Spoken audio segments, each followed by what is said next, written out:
उपराष्ट्रपति जगदीप धनखड़ ने 21 जुलाई 2025 को 9:25 पर जब अपने पद से इस्तीफे की जानकारी ट्विटर पर दी तो कांग्रेस पार्टी और उसके इकोसिस्टम का कुछ ऐसा ही रिएक्शन था।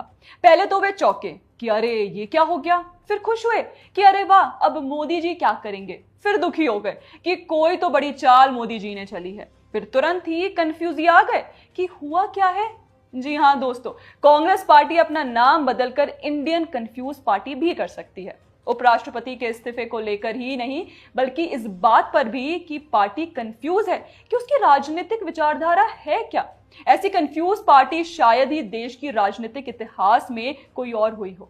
राहुल गांधी के बेहद करीबी और कांग्रेस पार्टी के नीति निर्धारक माने जाने वाले जयराम रमेश का ये ट्वीट देखिए। वे लिखते हैं कि जगदीप धनखड़ हमेशा किसानों के हित में निडर होकर बोलते रहे हैं। वे सार्वजनिक जीवन में अहंकार के खिलाफ बोले हैं, न्यायपालिका की जवाबदेही पर बोले हैं। वे नियमों, प्रक्रियाओं और मर्यादाओं के पक्के थे।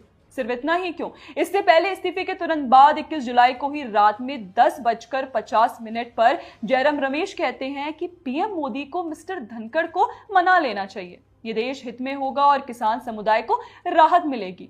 मतलब ये कि कांग्रेस पार्टी के नेता जगदीप धनखड़ की तारीफ में जमकर कसीदे पढ़ रहे हैं, उन्हें किसान पुत्र, सक्रिय चेयरमैन जैसे विशेषणों से नवाज रहे हैं। अच्छी बात है, उनकी तारीफ होनी चाहिए, लेकिन सवाल ये है कि क्या ये वही कांग्रेस पार्टी नहीं है जो उपराष्ट्रपति धनखड़ के खिलाफ दिसंबर 2024 में अविश्वास प्रस्ताव लेकर आई थी? क्या तब कांग्रेस पार्टी को ये नहीं पता था कि धनखड़ किसान पुत्र हैं, निडर होकर बोलते हैं, प्रोटोकॉल के अनुसार काम करते हैं?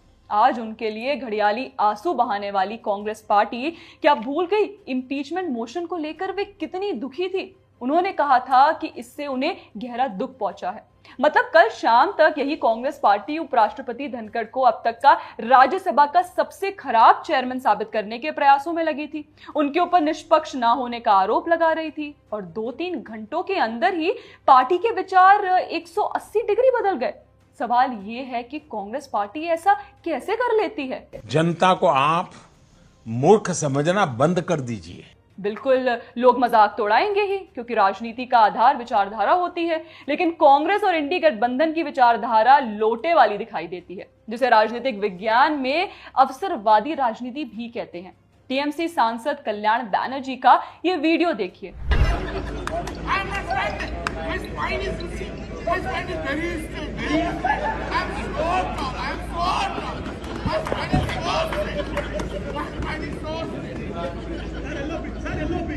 देखा आपने, ये वीडियो दिसंबर 2023 की है जब कल्याण बैनर्जी जगदीप धनखड़ का मजाक बना रहे थे, उनकी विनम्रता पर फब्तियां कस रहे हैं, उनकी मिमिक्री कर रहे हैं और कांग्रेसी शहजादे उनका वीडियो रिकॉर्ड कर रहे हैं। और आज वही विपक्षी दल उनके इस्तीफे पर घड़ियाली आंसू बहा रहे हैं। इस वीडियो को भी ध्यान से देखिए। समाजवादी पार्टी की सांसद राज्यसभा में चेयरमैन जगदीप धनखड़ की ओर उंगली दिखाते हुए जा रही हैं।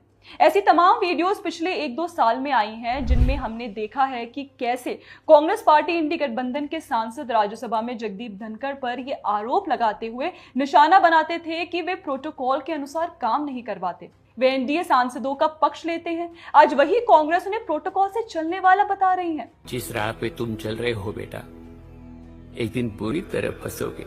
अब थोड़ा सा आगे बढ़ते हैं और कांग्रेस के साथ उनके इकोसिस्टम की बात कर लेते हैं।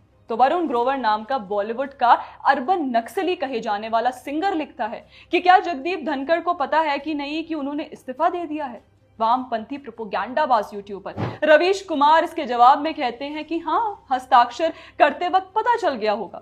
रवीश कुमार इतने अधिकार के साथ कह रहे हैं मानो इन्होंने ही इस्तीफा का प्रिंट आउट निकाल कर दिया हो और फिर उन्होंने हस्ताक्षर के लिए उन्हें पेन दिया होगा।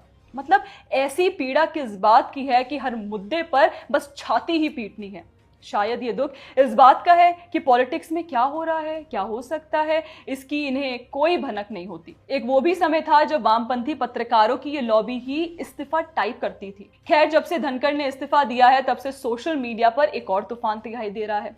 हर कोई पॉलिटिकल एक्सपर्ट बनकर बैठा है। जो 9:20 तक सैयारा पर रोते हुए रील बना रहा था, वो भी 9:30 से बता रहा है कि अब मोदी जी क्या करेंगे, कैसे अब फलाना राष्ट्रपति बनेगा, फलाना उपराष्ट्रपति बनेगा और फलाना का पत्ता काट दिया जाएगा। फलाना मार्गदर्शन मंडल में जाएगा। गजब हाल है। मतलब जो लोग सब्जी के लिए कड़ी पत्ता तक नहीं तोड़ पाते, वे कल रात से मंत्रियों के पत्ते काट रहे हैं। ठीक है, लोकतंत्र है, सब बोल सकते हैं, लिख सकते हैं, तो लिखिए, लेकिन कम से कम गोबर तो मत करो भाई। एंगेजमेंट फार्मिंग के चक्कर में ऐसे भ्रम में भी मत आ जाओ कि खुद को चाणक्य के चाचा समझने लगो और कुछ भी अनाप शनाप लिख दो। वैसे एक सवाल उन बड़े पत्रकारों से भी है जो कल रात 9:25 के बाद से लगातार बता रहे हैं कि अब कौन उपराष्ट्रपति बनेगा। अब इतने ही बड़े पत्रकार हैं, इतनी ही आपके सूत्र हैं, फिर आपने धनखड़ के इस्तीफे से पहले क्यों कुछ नहीं बता दिया? एक भनक तक नहीं थी, पब्लिक डोमेन में एक सिंगल चर्चा तक नहीं थी कि ऐसा कुछ हो सकता है, लेकिन हुआ। और 2014 में जब से पीएम मोदी ने दिल्ली की सत्ता संभाली है, तब से यही हो रहा है। हर बार ये पत्रकार और कथित राजनीतिक पंडित मुंह की खाते हैं और ये बात आप लिख कर रख लीजिए, इस बार भी वे ऐसा ही होगा। खैर, जगदीप धनखड़ के इस्तीफा पर कांग्रेस विलाप कर रही है, इस पर आपका क्या कहना है हमें कमेंट करके जरूर बताएं। बाकी आपको हमारा कंटेंट पसंद आता है तो हमारे चैनल को सब्सक्राइब भी कर लें। जय हिंद।